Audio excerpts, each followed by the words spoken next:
Coaching Soccer Weekly, episode 373. Believe in the impossible. Entertaining, educational, and inspiring soccer content to help make you a more effective coach, player, or soccer parent. Hello and welcome back to Coaching Soccer Weekly, presented by World Class Coaching. My name is Sega Verbinovich, and this is the podcast devoted to bringing you cutting-edge methods, techniques, and tactics for coaching soccer. It doesn't matter if you're an experienced coach who has been training teams for many years, or if you're new to coaching and working with a team for the very first time. There's something we can all do to take our coaching to the next level. Welcome back to the show. I had a really interesting weekend, the first weekend outdoors, which was a lot of fun. I'm actually really excited about this show. Just kind of do a little introduction here. One of my favorite shows that I've done since I took over the show was actually a really short one that I did. I think it was last summer when one of our teams just got absolutely demolished on the scoreboard. And I talked about, how that it's okay. It's okay. And if that's something that you're going through as a coach, then that's fine. Those games are things that happen, and they're some things that you just need to go through. So today is going to be kind of like that. I'm really excited about this one. So we'll get into that a little bit later on. But first, let's talk about the weekend and what happened. Our first game was one that I was really nervous about. And it was actually a huge step within the academy, something that we've never done before. It was our first ever Tier 1 game. So our 2013s, which is our U10 team, they're playing in the Tier 1 league. And it was their first ever in the academy's first ever Tier 1 game. And lucky for us, we ended up playing a really good club. It's a club that, they do good work. There's nothing bad to say about that, about them. And coming in this specific team who played in the tournament, I knew we could battle. And really what I wanted out of this first game in the Tier 1 is, can we compete? And the theme I would say for this weekend was that players just weren't used to playing in the long grass and outdoors.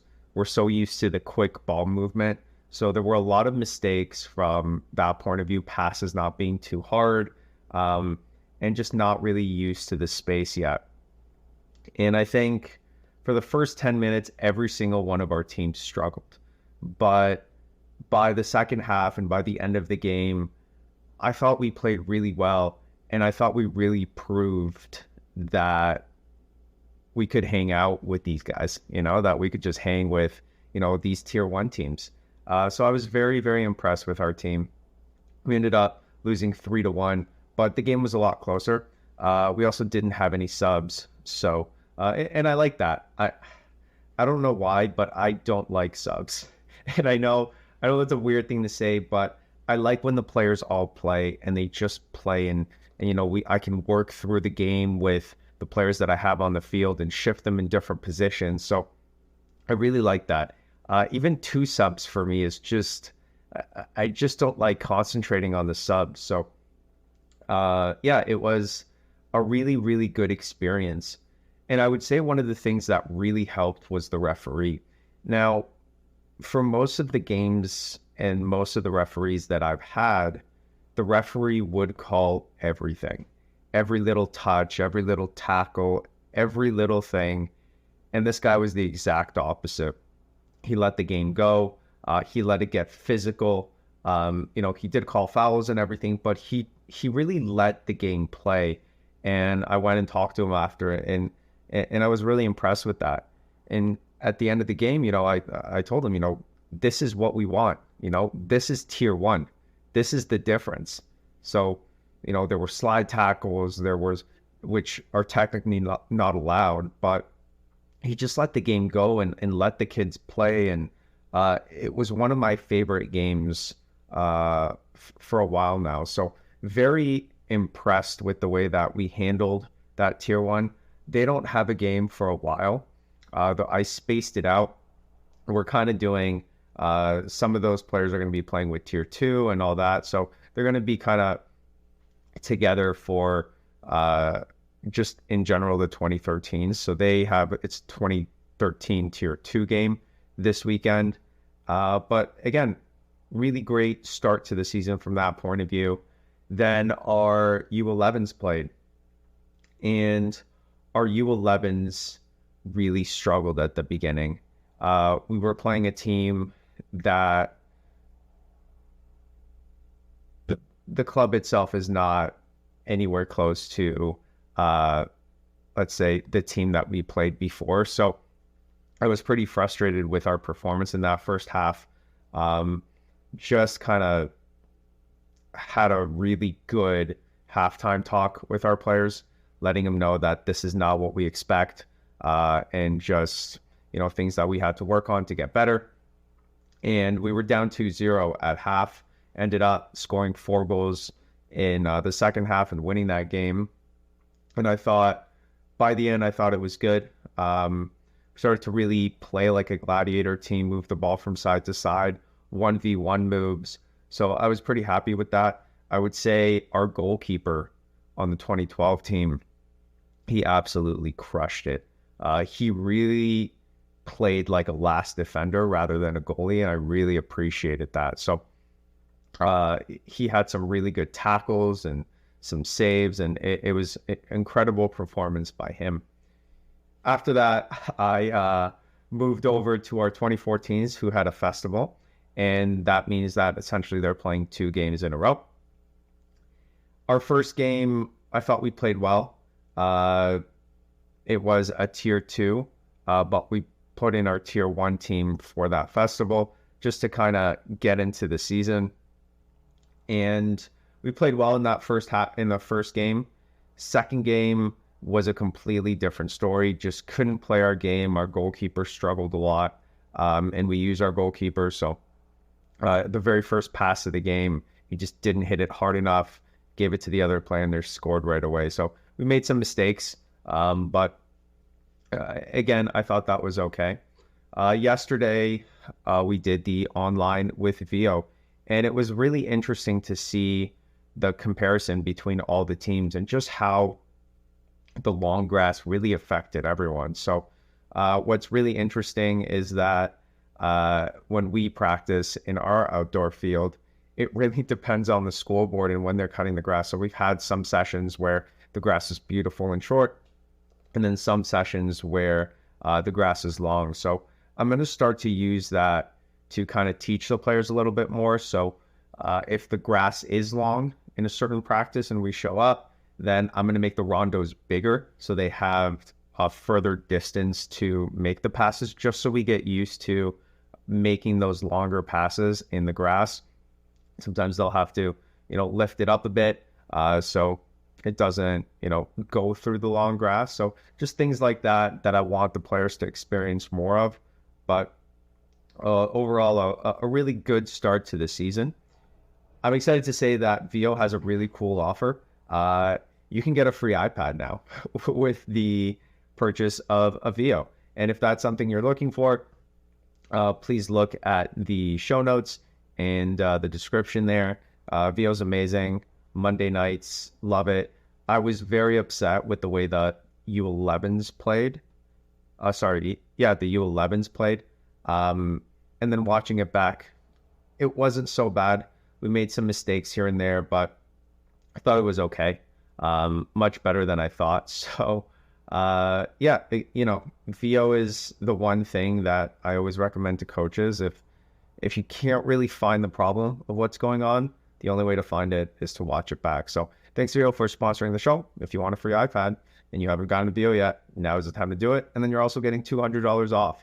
So that's a lot of money off with a free iPad. So thanks again, Vio, for sponsoring the show. And let's get into it. During the 2013 Tier 1 game, near the end, I just kind of reflected on everything, the journey I've been when I first started the academy to where we are now. It's a really big achievement for us to start to play in Tier 1, and our 2014s will start there as well pretty soon. Um, I wanted to tell you a little story. It was a TV show actually that I watched that just kind of puts everything in perspective, I think. And I think it's a really important topic to talk about. So let me tell you the story of the TV show that I watched. So the name doesn't matter. Um, the main character of the show, he has two parents, so he's a young kid, and he has two parents. The dad is a computer engineer, and he has been working at the same company for 10 years. He's had the same job, the same pay for 10 years. And he's a older gentleman. He's very timid. He's very respected. But he's not someone that likes to stand out, just kind of goes with the flow and really tries to do his work, works really hard, comes home. The mom is a stay-at-home mom, and she goes to him and they're talking about how she wants him to go to his boss and ask for a raise. You know, he's been working for 10 years and hasn't had a raise yet. And they go back and forth and this and that, and it leads to a big fight. The next day he goes to work, and during his lunch break, he goes outside to his car and sits down, turns up the music to Bon Jovi. And as he is rocking out, singing as loud as he can, his boss happens to walk by and hears, you know, the songs and whatnot. He goes and he taps on the window, and the guy is very startled. He rolls down his window and he kind of looks up at his boss, and the boss says, "Come out of the car," you know, and he turns it down and his head's down. He opens the door, gets up, and he's about to say something to his boss, and his boss is on his phone, turns the phone to him, and there's a picture of his boss as a teenager, full costume of Bon Jovi. And that leads to them starting a conversation, and they end up talking for about 3 hours just about Bon Jovi and concerts and this and that. At that point, the man is just trying to work up the courage to ask for a raise now that, you know, he's gotten in with the boss who, you know, he hasn't really talked to him. He always struggled to fit in and stuff like that. But now it's him and the boss, and they're talking, and, you know, they're friends and all that. And right before he's about to ask for that raise, the boss turns to him and he goes, "I'm going to miss you when I'm gone." And the man turns to his boss and says, "What do you mean gone?" He goes, "Well, I'm retiring next month." So the man kind of looks shocked. He's like, "Oh, I had no idea. You know, I didn't know." So the man goes home, and he walks through the door, and he's sad and, you know, a little angry and frustrated. And he goes over to his wife and he says, "Oh, you won't believe the day I had. I finally worked up the courage to ask my boss for a raise, but he's retiring next month, so there's nothing he can do. And she kind of looks at him and goes, "Are you kidding me?" And he goes, "What are you talking about? Am I kidding you? This is really bad news." No. And she goes, "No, this is great news." He goes, "What are you talking about? I can't get the raise. I don't know who the new boss is going to be. I don't know anything. I've been working here for 10 years. Maybe I'll just quit." And she goes, "Don't you see it? You should be the boss. You should be the one that takes over his job." And at that moment, his face lights up. And he realizes how dumb he was, how close-minded he was, how he couldn't even fathom the idea of being in that position. And as a result, his mind never even went there. And for me, one of the things that I am most proud of about myself and about what I've built within the academy and how this translates to coaching is that there can't be a limit. If you have a limit in your mind that you can't do this, that there's only so much you can do, when new opportunities come up, you're not going to be in the right headspace to see those opportunities, and you're just going to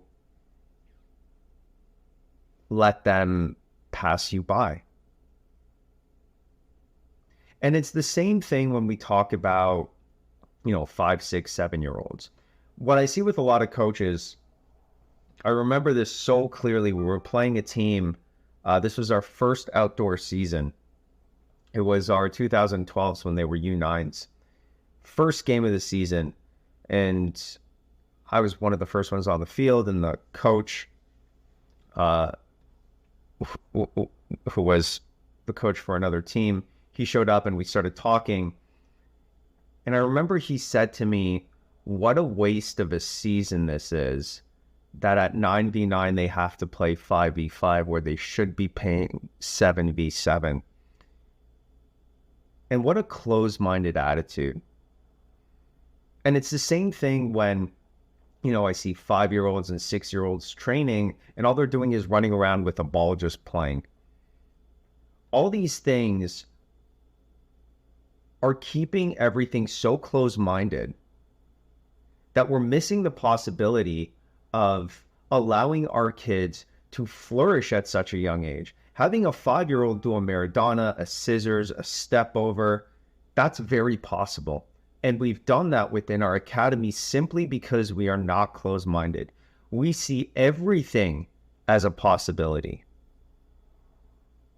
Playing out through the back, moving the ball side to side, right? 1v1s, hitting top corner shots. These are not things that have limits at an age. I would even argue that the younger the kids are, the easier it is to teach them. It is so much easier for me to teach a 5-year-old how to do a Maradona than it is a 15, 16, 17-year-old who already has all these bad habits. And to me, when I was standing there reflecting on everything since I started the academy, it was such a surreal moment that, 5 years ago, I started something, and now 5 years later, we're in tier 1.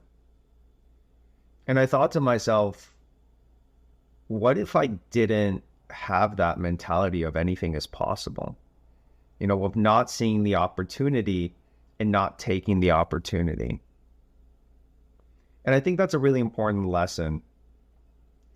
And one of the things that I really want all my players to come out with, the ability to see that anything is possible. And when I bring this back to the 1v1s that we work on, we have a lot of players that come in from other clubs, other academies, players that have never played soccer before. And we see them walk in with very low confidence.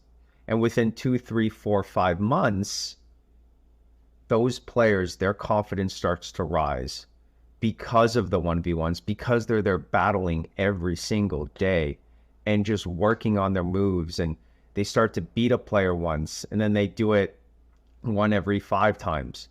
Then that becomes one every 4 times. And then once every 3 times, and that confidence starts to build up, and you can see the smile, and you can see the laughter, and you can see the joy. Because what they've done without them realizing is they've broken through a barrier that they've had mentally that they couldn't fathom before. The ability to do a scissors and then bury the ball in the back of the net. A Maradona, a fake shot, and totally scare a player. Beat them with another Maradona and then score. These are things that mentally they couldn't even realize. So for them to be able to do this now is such a powerful lesson for kids to understand at this age that, hey, if I can do this, what else can I do? And that there is no limit as long as you keep getting up and you keep pushing. And there's going to be obstacles, but that's okay because you can get through them. And to me, when I start to see this player after player after player, it goes way beyond soccer. And my hope is that when they start to get older and older, it sticks with them. And when they are faced with issues, challenges, different life experiences, that they'll go into that with the same mentality that we've now instilled in them in the 1v1s. Thanks for listening to another episode of Coaching Soccer Weekly. This weekend, I really only have one game. We have 4 games in total within the academy. Our U11s are playing, our U10s are playing, and then our U9s have a festival. So I'll be at home, which is where we have to set up fields and the VO and all that. So I usually try to stick to the home games, and that's where our U10 team Tier 2 is playing. And then right beside us is actually our U11s. And then about 15 minutes away is the U9 festival. So I don't think I'll be able to go to those games because they kind of overlap with each other. But I'm excited to see our Tier 2 playing in that Tier 2 league and just kind of seeing that difference. It'll be really interesting to see the difference between Tier 1 and Tier 2 as we played in Tier 1 last week. So I'll come back and keep you posted. And just another shout out to VO for sponsoring the show this week. And just a reminder that they are having their promotion where if you get a VO2, then you do get iPad. I don't think iPods are a thing anymore. Until next week, enjoy the journey, enjoy the moments, but most importantly, enjoy the game. Coaching Soccer Weekly is a production of World Class Coaching. All rights reserved. Hey, thanks for watching all the way to the end, and you can check out more of our videos right here. And if you haven't done so already, I would really appreciate it if you'd hit the like button and the subscribe button.